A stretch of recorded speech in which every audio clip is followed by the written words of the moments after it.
Assalamualaikum warahmatullahi wabarakatuh. Selamat datang di video pembelajaran. Pada kali ini, di kegiatan pembelajaran 2, kita akan membahas materi mengenai kelangkaan. Nah, yang pertama kita akan membahas mengenai pengertian kelangkaan. Jadi, apa sih itu kelangkaan? Nah, menurut Lionel Robin, kelangkaan merupakan karakteristik manusiawi dan kelangkaan terjadi ketika hubungan manusia yang tidak terbatas berhadapan dengan sarana pemuas kebutuhan yang terbatas. Kelangkaan adalah kondisi di mana manusia memiliki sumber daya ekonomi yang terbatas untuk memenuhi kebutuhan yang tidak terbatas. Nah, misalnya saja nih, masyarakat membutuhkan gas LPG 10 ton per bulan, sementara jumlah gas LPG yang tersedia hanya 8 ton. Nah, dalam hal ini, maka terjadi kekurangan 2 ton. Nah, untuk selanjutnya, Ibu akan membahas mengenai faktor-faktor yang menyebabkan kelangkaan. Nah, coba pikirkan menurut adik-adik apa saja sih faktor-faktor yang menyebabkan kelangkaan? Nah, jadi faktor-faktor yang menyebabkan terjadinya kelangkaan itu bisa terjadi karena perbedaan letak geografis, lalu bisa terjadi karena pertumbuhan penduduk, kemampuan produksi yang terlalu cepat, lalu bisa disebabkan oleh perkembangan teknologi, dan faktor-faktor yang menyebabkan kelangkaan selanjutnya itu bisa disebabkan oleh bencana alam. Berikut penjelasannya. Nah, yang pertama, kita akan bahas penyebab kelangkaan dari perbedaan letak geografis. Nah, jadi kenapa letak geografis mempengaruhi kelangkaan? Adik-adik, perbedaan letak geografis menyebabkan kelangkaan dikarenakan sumber daya alam yang ada di bumi tidak tersebar secara merata. Ada tempat yang mempunyai tanah-tanah yang subur, ada juga yang tidak. Ada tempat yang memiliki sumber mata air berlimpah dan ada juga yang tidak. Itu menyebabkan perbedaan letak geografis menjadi salah satu penyebab yang bisa membuat kelangkaan. Nah, yang kedua itu ada pertumbuhan penduduk.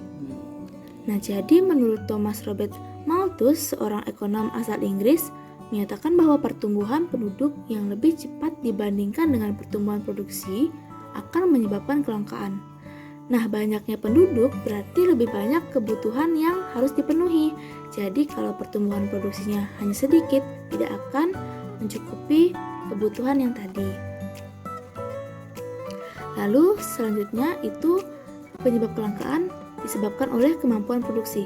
Faktor-faktor produksi, baik itu tenaga kerja, sumber daya alam, modal, dan kewirausahaan yang kita punya tidak akan sama kemampuannya. Nah, alhasil, tidak semua kebutuhan akan terpenuhi sehingga kemampuan produksi juga bisa membuat terjadinya kelangkaan. Next, selanjutnya, faktor penyebab kelangkaan itu bisa disebabkan juga oleh perkembangan teknologi.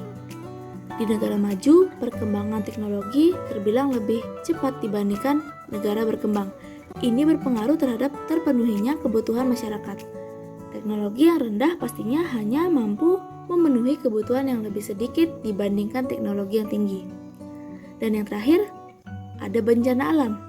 Nah, bencana alam akan mempengaruhi jumlah sumber daya yang ada, sehingga mengganggu pemenuhan kebutuhan manusianya. Baik, selanjutnya kita akan membahas kebutuhan. Pada dasarnya, setiap manusia memiliki kebutuhan yang tidak terbatas dan seragam. Setuju tidak? Misalnya, kebutuhan adik-adik adalah makan, minum, sekolah, dan harus memiliki pakaian. Tetapi semakin kebutuhan tersebut dipenuhi satu persatu, adik-adik pasti masih merasa belum puas, bukan? Nantinya adik-adik akan membutuhkan hal-hal lain seperti handphone, motor, dan masih banyak lagi. Nah, karena saking bermacam-macamnya, Lebih baik kita jabarkan bersama yuk apa saja jenis-jenis kebutuhan dan alat pemenuhannya. Disimak ya. Jadi, kebutuhan itu dibedakan menjadi 4. Jadi, kebutuhan menurut intensitas, ada kebutuhan menurut waktu pemenuhan, ada kebutuhan menurut sifat, ada kebutuhan menurut subjek. Nah, kebutuhan menurut intensitas diliputi menjadi 3, yaitu ada kebutuhan menurut intensitas primer, sekunder, dan tersier.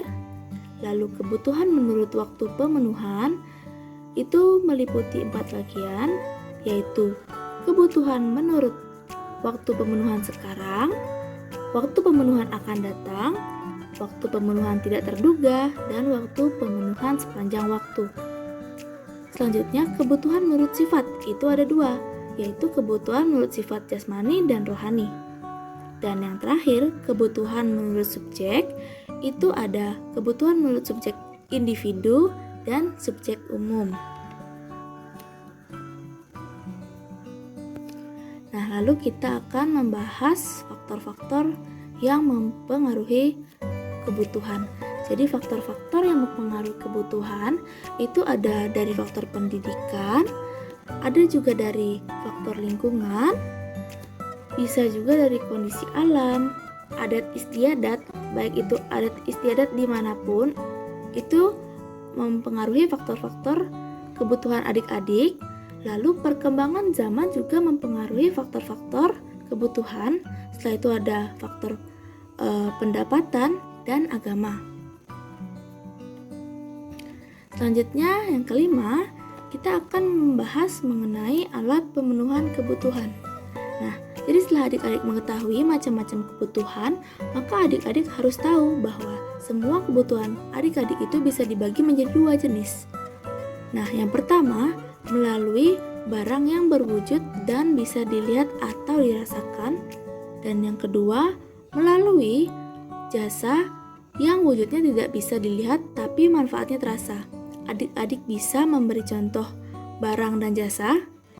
Nah, jika bisa dipikirkan ya, apa saja? Nah, jika adik-adik sudah memikirkan, apakah itu jawabannya motor, makanan, atau seragam? Jika iya, berarti adik-adik benar. Nah, contohnya itu seperti dokter, guru, atau supir angkutan umum. Sudah jelas ya adik-adik? Nah, sekarang kita bahas lebih rinci lagi ya tentang macam-macam benda pemenuhan kebutuhan. Nah, jadi macam-macam benda pemenuhan kebutuhan itu ada benda menurut cara mendapatkannya. Jadi yang pertama ada benda ekonomi. Penjelasannya, benda ekonomi yang jumlahnya lebih sedikit dari kebutuhan manusia dan untuk memperolehnya diperlukan pengorbanan. Misalnya membeli beras, baju, komputer, dan sepatu. Lalu ada benda bebas atau disebut juga dengan benda non-ekonomi yang jumlahnya melimpah sehingga tidak untuk mendapatkannya dan tidak perlu pengorbanan atau tanpa biaya. Misalnya cahaya matahari atau udara.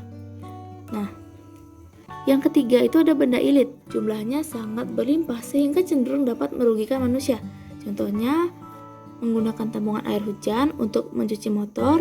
Jika tidak, maka parit di depan rumahmu akan mengalami banjir. Lalu, ada benda menurut tujuan kegunaannya. Dibedakan menjadi 2, yaitu ada benda konsumsi dan benda produksi. Selanjutnya ada benda menurut proses pembuatannya. Dibedakan menjadi 3, yaitu ada bahan mentah, bahan setengah jadi, dan bahan siap pakai. Untuk lebih jelasnya, adik-adik bisa mendalaminya melalui buku pegangan adik-adik maupun bisa adik-adik cari melalui internet. Nah, selanjutnya ada benda menurut hubungannya dengan benda lain.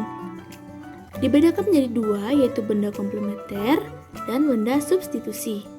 Benda komplementer yang akan berguna jika kedua benda dipakai secara bersamaan, sehingga menghasilkan manfaat, dan apabila hanya mengandalkan satu benda saja, maka tidak akan dapat digunakan. Nah, misalnya ini benda komplementer adalah motor, dan bensin. Lalu selanjutnya ada benda substitusi yang fungsinya dapat menggantikan peran benda lain. Contohnya menggunakan komputer mampu menggantikan peran mesin tik. Selanjutnya benda menurut segi jaminannya. Dibedakan menjadi dua, yaitu ada benda yang bergerak dan benda yang tidak bergerak. Nah, benda bergerak dapat dipindah tempatkan serta bisa digunakan sebagai jaminan kredit jangka pendek. Nah, misalnya nih 1 tahun. Apa saja sih misalnya? Contohnya radio, televisi, dan lain-lain. Selanjutnya ada benda tidak bergerak. Tidak dapat dipindahkan, namun bisa dipakai sebagai jaminan kredit jangka panjang. Contohnya lahan atau gedung perkantoran.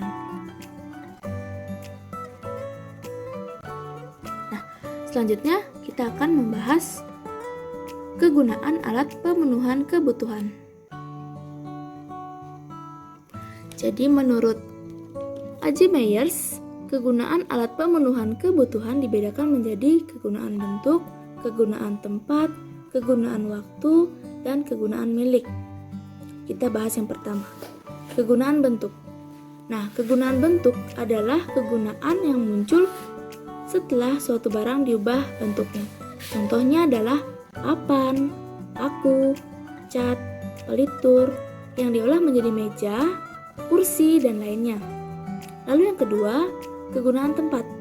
Jadi kegunaan tempat adalah kegunaan yang muncul setelah suatu barang dipindahkan ke tempat lain. Contohnya pasir di pantai atau batu kapur di gunung akan memiliki nilai ekonomis setelah diangkut ke lokasi pembangunan gedung di kota.